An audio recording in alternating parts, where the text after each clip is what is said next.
Hi, everyone. We have got a truly unique author joining us today with her book, Weird Wisdom.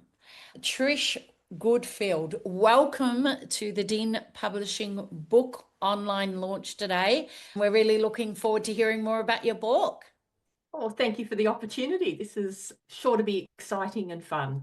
Fantastic. So, Weird Wisdom at Work is the title of the book.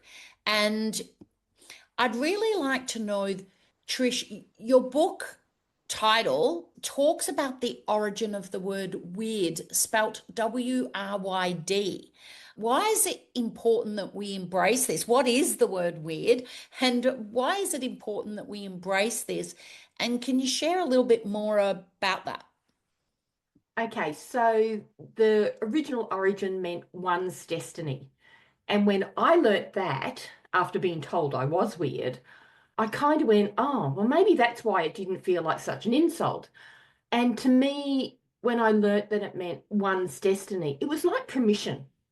It was like suddenly somebody saying, this is who I am and this is who you are. That we all have our own destiny and that shows up in different ways, influenced by our experiences and our beliefs and our values and all sorts of things that have happened to us throughout our life. I love that. And I love that it's like the quote that's on the back of the book. What if being called weird was the highest compliment you could ever receive? Because really, what you're saying is it's your destiny. It's actually a compliment. Great. I really love that and that you embrace that. Why does workplace wisdom matter in today's world? And how can we cultivate it? Well, for me, I think it's particularly important right now when more and more workplaces are embracing AI, which we can't hide from it, but AI is reductive. So it actually is flattening, it's a sameness, it's beige, and works well with systems thinking. So all of those things that in workplaces that we reduce down to step by step, and again, safety things we need to have and particular skills. However, we don't live in a world where everything is the same and everything is smooth. And the one thing that I do like about AI is it does actually, the generative AI will generally go in an increasingly complex world, and then it will, and it is complex, but then it will just flatten it out again. So weird wisdom actually allows us to use all of our strengths and to lean into that complexity. It's actually almost the magic wand for how do we deal with the messiness, the humanness, and the people who can embrace that and use it are going to be the people who are still going to have jobs. And I believe that everybody has that ability because we all have our own special type of weird. So it's not about fabricating somebody else's, it's actually about using yours and helping other people use theirs.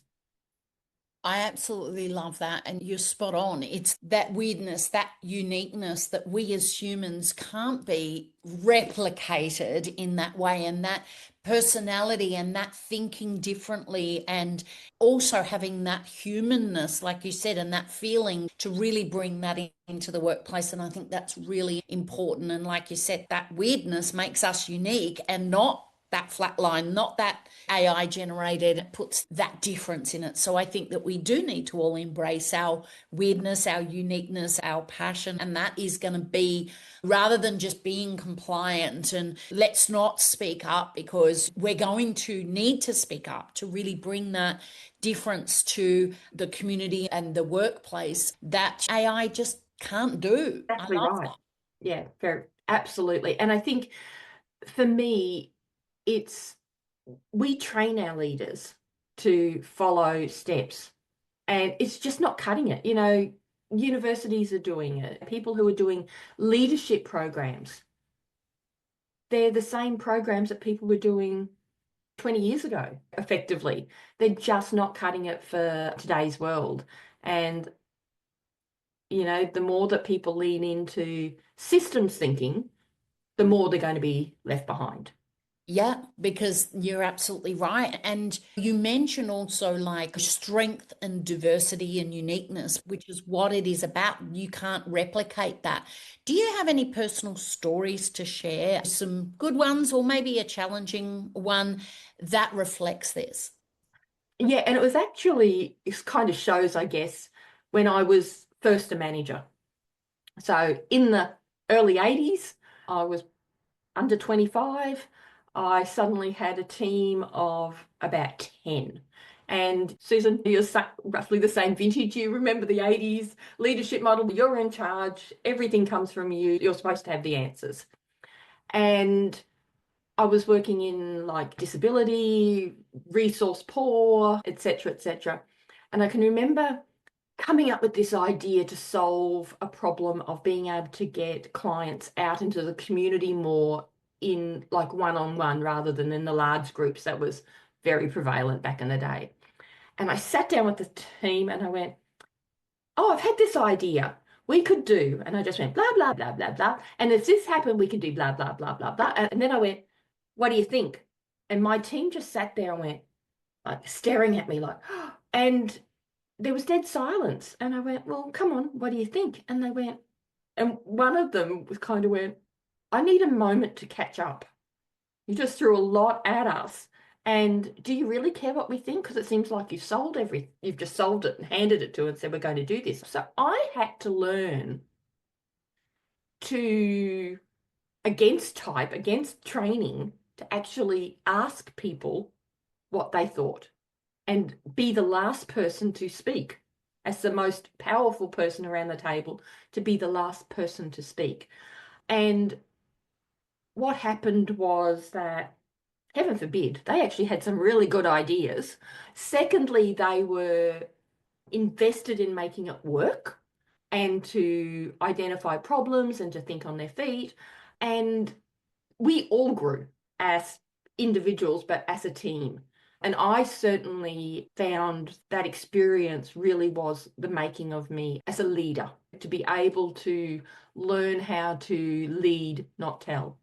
I love that. And so I think that this book, like you said, with Wisdom at Work, is really going to help people. I love the fact bringing it back to humanness, questions outdated norms without becoming difficult. You're grabbing so much information that you're sharing in this book to help others at work. And I think that when people are invested, like you said, you don't know if they're what they think is a weird way of sharing something or is going to be that pivotal point that makes the company just open up to another level. So I absolutely love that. Tell me a little bit, what was the writing book process like, but more about what have you got in this book that you want as an outcome for readers to get out of this book? So the book writing process was different to what I kind of expected. So it's certainly not about sitting in a coffee shop with your laptop and your latte beside you. It's messy. I found I needed to have some rituals. So I have a book writing cup that I drink my tea out of. It's not the one that I just took a sip out of. It's one that I only use when I'm writing. I particularly found that the author retreat was pivotal. It was important to my process because until I came for those 2 days, the book was basically like going to be that thick, full of academic research. And as I'm talking to Jazz about the book cover design and having conversations with editors, just random conversations, and then at the dinner, the other authors, I realized that the book that I had written up until that point wasn't the book that I wanted to write when I first spoke to you.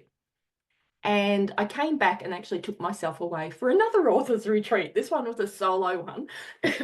And I stripped out all of that research because the 5 principles was something that were very personal to me. And then talking to other people, the research came later. And I was starting to think this was less about one's destiny and more about proving I was right. And that's not the book that I wanted to write. So I stripped all of that out. And I really focused on writing it to you. So whoever picks up this book will see themselves in it. It's not written to a leader or to teams, or that might come down the track. But right now, I wanted it to be whoever wrote it could actually go, how is this relevant for me? How might it be relevant for me? How might I use it? Rather than that almost third person situation. So that was really what I wanted the outcome to be, that people could think about it in terms of themselves, because they don't need permission to do this. I love that. It's always, what we hope that authors see, because really it's what and where you start your journey in the book writing is spot on. It's sometimes not where you end up, because it's always what's in it for the reader.